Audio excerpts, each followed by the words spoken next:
Muito bem, agora o nosso bate-papo é sobre hérnia diafragmática congênita. A gente vai entender melhor e vamos, claro, com propriedade, escutar o nosso bate-papo com a nossa doutora Denise, que já está aqui no estúdio. Doutora, obrigada mais uma vez pela participação, inclusive tem já a interação dos telespectadores. Já começa aqui, doutora, perguntando o seguinte, inclusive dúvida do Kaique, do bairro dos Estados. Como identificar esse tipo de hérnia, doutora? Normalmente, a hérnia diafragmática, eu vou falar um pouquinho o que é, né? Nós temos um músculo que separa as alças intestinais, o conteúdo do abdômen, do tórax. Então, esse músculo é o diafragma. Algumas vezes, ele pode nascer com um defeito, onde vai ocorrer a hérnia, né? Então, o diagnóstico, quando a hérnia é grave, quando tem uma malformação importante, esse diagnóstico é feito logo ao nascimento. Por quê? Porque a criança nasce com muita dificuldade respiratória. O raio-x simples de abdômen já ajuda. Algumas vezes a gente precisa fazer um exame com contraste. Então, quando a hérnia é mais grave, levando a uma malformação do pulmão, ela é diagnosticada logo ao nascimento. Quando a hérnia não é tão grave, às vezes ele é um achado de exame. Como que é isso? A criança nasce respirando bem, né? Recebe alta e às vezes ali nos primeiros anos de vida, ou até mesmo com 10, 12 anos, né? Na infância, a criança pode, por uma gripe ou algum outro sintoma, precisa fazer um raio-x e aí se percebe que tem a hérnia. Esses são as formas que tem de diagnosticar.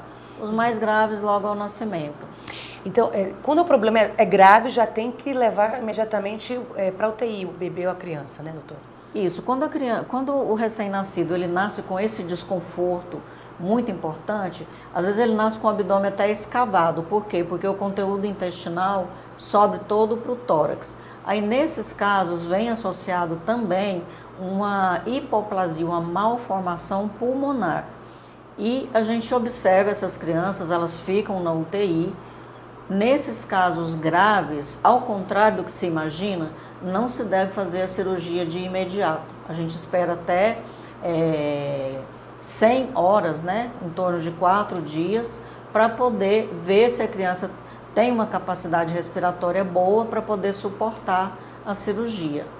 E nos outros casos, sempre que é diagnosticado, o tratamento é cirúrgico. Nas crianças maiores, muitas vezes não precisa ir para a UTI, mas é claro, a gente sempre deixa o leito reservado, né, Que cada caso é um caso, né, doutora? Isso. Aí tem outra pergunta aqui, que é da Vitória, do bairro São Francisco. Pode gerar problemas respiratórios futuros, doutora? Aí é porque assim, não é gerar o problema respiratório. A criança, ela pode nascer com uma malformação do pulmão, porque o pulmão não se desenvolve bem. Agora, quando ela nasce com poucos sintomas, geralmente ela vai levar uma vida normal depois da cirurgia. Capacidade respiratória normal, então assim, depende muito de cada caso. Agora tem outra dúvida aqui do Erlen, do Jardim Primavera. A criança deve evitar algo mesmo depois de feita a cirurgia?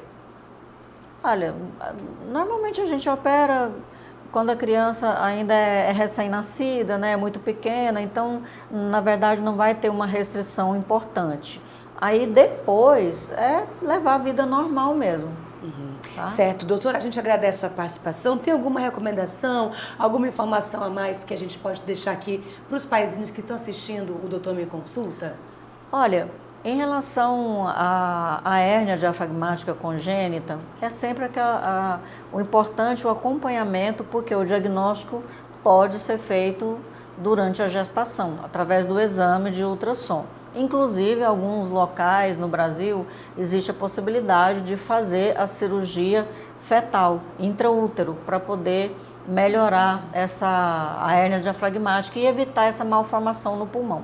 Por isso, tão necessário, a gente falou nas outras edições, a importância do exame pré-natal, né? Das mãezinhas ter esse acompanhamento. Doutora, muito obrigada. A senhora é sempre necessária aqui com a gente, falando de temas muito sérios e relevantes. Até a próxima. Tchau, tchau. Tchau, tchau.